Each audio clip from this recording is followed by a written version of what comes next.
जब आप यह प्रश्न पूछते हैं मैं कौन हूँ, तो आप कोई साधारण बात नहीं कर रहे हैं। यह प्रश्न आपकी पूरी चेतना को झकझोरने वाला है।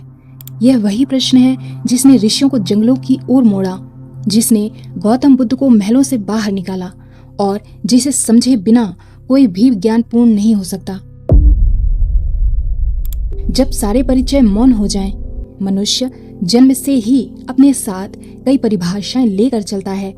इन परिभाषाओं में शब्द होते हैं, कुछ नाम, कुछ विशेषताएं, कुछ रिश्तों के संबोधन, कुछ कार्यों की पहचान। ये पहचानें शुरू में उपयोगी होती हैं, जैसे नक्शे की तरह, जो यात्रा को समझने में मदद करती है, पर धीरे धीरे ये नक्शा ही मानो आपकी पूरी जिंदगी बन जाता है। आप वो हो जाते हैं जो दूसरों ने आपको बताया या फिर जो आपने खुद को बताया। लेकिन एक प्रश्न भीतर से उठता है, अगर मैं वो नहीं रहा जो मैंने मान लिया था, तो क्या मेरा अस्तित्व समाप्त हो जाएगा? नहीं, बल्कि वहां से एक नई जागरूकता जन्म लेती है। कल्पना करें, यदि कोई पल ऐसा हो जहां आपके सारे परिचय एक एक कर धीरे धीरे उतरने लगे, जैसे पत्ते शरद ऋतु में पेड़ से गिरते हैं। ना कोई नाम, ना कोई भाषा, ना कोई सामाजिक स्वरूप, ना ही बीते कल की कोई कहानी। उस शून्य में क्या शेष रहता है? कोई शून्यता नहीं, बल्कि एक मौन उपस्थिति, जो ना तो कोई दावा करती है और ना ही किसी प्रमाण की आवश्यकता रखती है। वो मैं, जो किसी पद का मोहताज नहीं, जो किसी रूप में समाहित नहीं किया जा सकता और जिसे किसी भूमिका में बांधा नहीं जा सकता, वही आपका मूल स्वरूप है। मन द्वारा गढ़ी गई पहचानें अस्थायी हैं। वे इस संसार की जरूरतों के अनुसार बनती और मिटती रहती हैं, परंतु जो आप हैं वो इस प्रक्रिया के बाहर है। जिस क्षण आप इन सारी परतों को चुपचाप देखना शुरू करते हैं, आप पहचानते हैं कि आप पहचान नहीं हैं। आप वो मौन साक्षी हैं जो हर परिचय के पीछे भी वैसा ही है, ना बदला है और ना बदलेगा। जब भी आप अपने भीतर झांकते हैं, तो सबसे पहले नजर आता है विचारों का शोर। मुझे यह करना है, मैं सही नहीं हूँ, लोग क्या सोचेंगे, या मुझे डर लग रहा है, मैं बहुत दुखी हूँ, इत्यादि। अब जरा रुकें, इन विचारों और भावनाओं को गौर से देखिए। हर दिन आपके मन में हजारों विचार आते हैं और चले जाते हैं। भावनाएं आती हैं और समय के साथ बदल जाती हैं। आज आप खुश हैं, कल उदास, कभी डरते हैं, कभी जोश से भर जाते हैं। इनमें से कुछ विचार दोबारा आते हैं, कुछ कभी नहीं लौटते। तो प्रश्न उठता है, क्या जो बार बार बदलता है वो मैं हो सकता है? नहीं, क्योंकि विचार, भावना, मन स्थिति, ये सभी आने जाने वाली घटनाएं हैं। इनका स्वरूप तरल है, अस्थिर है, अस्थायी है। आप विचार नहीं, विचारों के साक्षी हैं। अब ध्यान दें, जब आप कहते हैं मुझे गुस्सा आया, तो आप गुस्सा को देख रहे हैं। जब आप कहते हैं मुझे दुख हो रहा है, तो आप दुख को पहचान कर रहे हैं। इसका मतलब आप वो हैं जो अनुभव कर रहा है, ना कि वो अनुभव खुद हैं। ठीक वैसे ही जैसे आप आकाश में बादलों को आते जाते देखते हैं, पर आप बादल नहीं, आकाश हैं। विचार और भावनाएं बादल हैं और आप वो नील हैं, वो शांत हैं, वो साक्षी आकाश हैं जिसमें ये घटित हो रहे हैं। जब आप ध्यान में बैठते हैं, धीरे धीरे विचार कम होते हैं, फिर क्षीण हो जाते हैं, पर आप अब भी मौजूद होते हैं। इसका अर्थ यह है कि विचारों की उपस्थिति आपकी उपस्थिति पर निर्भर है, लेकिन आपकी उपस्थिति विचारों पर निर्भर नहीं है। विचार बदलते हैं, भावनाएं उठती गिरती हैं, लेकिन आप उस शांत स्थिर जागरूकता के रूप में अडिग हैं। जब आप इन सब का साक्षी हो जाते हैं, तब आप अपने अस्तित्व के सबसे गहरे सत्य के करीब पहुंचते हैं। दर्पण का रहस्य साक्षी कौन है? आप आईने में चेहरा देखते हैं, लेकिन देखने वाला कौन है? जब कोई भाव आता है, मुझे दुख हो रहा है, तो उस दुख को जानने वाला कौन है? जिस क्षण आप यह देख पाते हैं कि दुख मुझ में आया है, तो स्पष्ट हो जाता है कि मैं दुख नहीं हूँ। आप साक्षी हैं। आप अनुभव नहीं, बल्कि अनुभव करता है। उस सत्य में कोई नाम नहीं होता, कोई लेबल नहीं होता, कोई अच्छा बुरा सही गलत नहीं होता। वहाँ केवल मौन, शुद्ध उपस्थिति और एक सजीव जागरूकता होती है, जिसे केवल अनुभव किया जा सकता है, शब्दों में बांधा नहीं जा सकता।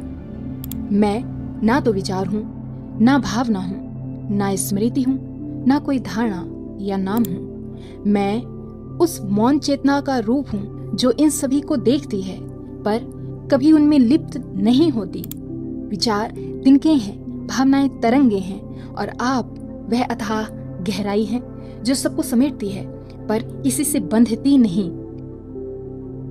एक सूक्ष्म परंतु मौलिक प्रश्न। कई लोग सोचते हैं मैं कौन हूँ, शरीर ही तो हूँ। लेकिन जरा ठहरें, इस विश्वास को थोड़ा गहराई से परखें।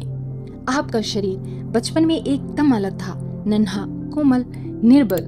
जैसे जैसे उम्र बढ़ी, शरीर हर वर्ष बदलता गया। आपके कोशिका सेल्स हर 7 साल में पूरी तरह बदल जाते हैं। त्वचा, हड्डियां, खून, यहाँ तक कि मस्तिष्क की संरचना, सब कुछ नए रूप में आता है।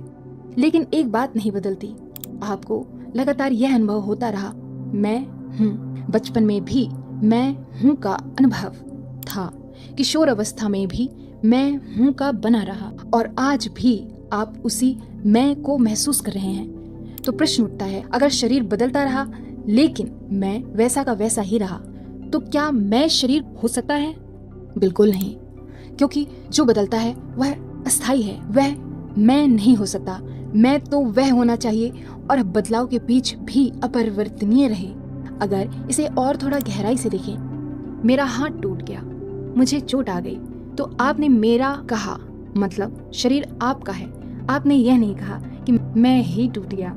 इससे पता चलता है कि आप शरीर के मालिक हैं लेकिन शरीर नहीं है। स्वामी और स्वत्व में फर्क होता है। शरीर स्वत्व है, मैं उसका स्वामी हूँ। जब आप कहते हैं मेरा शरीर थका हुआ है, वह कोई स्थूल वस्तु नहीं है, वह कोई हड्डियों का ढांचा, मांसपेशियों का पिंजरा या रासायनिक संयोजन नहीं है। मैं वो मौन, अविकारी उपस्थिति है जो बचपन से अब तक हर शारीरिक परिवर्तन को देख रही है, बिना बदले, बिना हिले।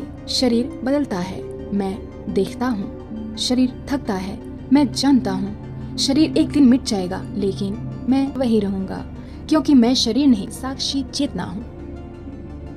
जब आप ध्यान में जाते हैं, धीरे धीरे विचार शांत होते हैं, भावनाएं शांत होती हैं और अंततः शरीर भी स्थिर हो जाता है। फिर क्या बचता है? एक मौन, एक उपस्थिति, वह शुद्ध होना जो सिर्फ अनुभव कर रहा है, बिना नाम, बिना रूप, बिना भाषा। यही है आपका सच्चा स्वरूप। कुछ क्वांटम फिजिसिस्ट ने कहा, कॉन्शियसनेस कोई ब्रेन की बाय प्रोडक्ट नहीं है, बल्कि यह ब्रह्मांड की एक बुनियादी परत है।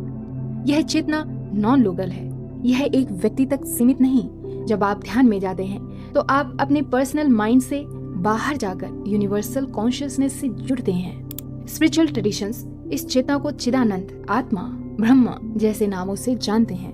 बुद्ध ने इसे शून्यता कहा, कृष्ण ने इसे आत्मा कहा, अद्वैत वेदांत ने इसे ब्रह्म कहा और आज की क्वांटम थ्योरी इसे फाउंडेशनल फील्ड कहती है। इस चेतना का अनुभव ही आपको बताता है कि मैं शरीर नहीं, मन नहीं, मैं केवल साक्षी चेतना हूँ। जब चेतना अपनी प्रकृति को जान लेती है तो मैं कौन हूँ का प्रश्न स्वतः मिट जाता है, क्योंकि तब मैं ही उत्तर बन जाता है। भगवत गीता एकमात्र ऐसा ग्रंथ है जो मैं कौन हूँ के प्रश्न का उत्तर सामाजिक, मनोवैज्ञानिक और आध्यात्मिक तीनों स्तरों पर देता है। जब अर्जुन युद्ध भूमि में खड़े होकर कहते हैं मैं नहीं लड़ सकता, तब श्री कृष्ण उन्हें केवल युद्ध के लिए नहीं, उनकी असली पहचान को जागृत करने के लिए प्रेरित करते हैं। गीता कहती है न जायते म्रियते वा कदाचित, आत्मा न कभी जन्म लेती है न मरती है, अविनाशी तू ताद्विद्धि येन सर्वमिदं ततम्। वह आत्मा अविनाशी है जो पूरे शरीर में फैली हुई है। यहाँ श्री कृष्ण बार बार कहते हैं शरीर नाशवान है, लेकिन तुम शरीर नहीं हो, तुम आत्मा हो, शुद्ध, अचल, अमर। गीता मैं को ना तो शरीर मानती है, ना ही केवल मन, बल्कि मैं वह आत्मा है जो साक्षी है, अकर्ता है और ब्रह्म से अभिन्न है। ब्रह्म भूतः प्रसन्नात्मा ना शोचति ना कांक्षति। जो व्यक्ति ब्रह्म रूप आत्मा को जान लेता है वह न शोक करता है, न किसी वस्तु की इच्छा करता है। इस ज्ञान से अर्जुन केवल योद्धा नहीं बनते, वह अपने आत्म स्वरूप को जानकर युद्ध भी करते हैं। यह ये दर्शाता है मैं कौन हूँ का उत्तर केवल मौन ध्यान में नहीं, कर्मयोग और ज्ञान के संतुलन में भी मिलता है।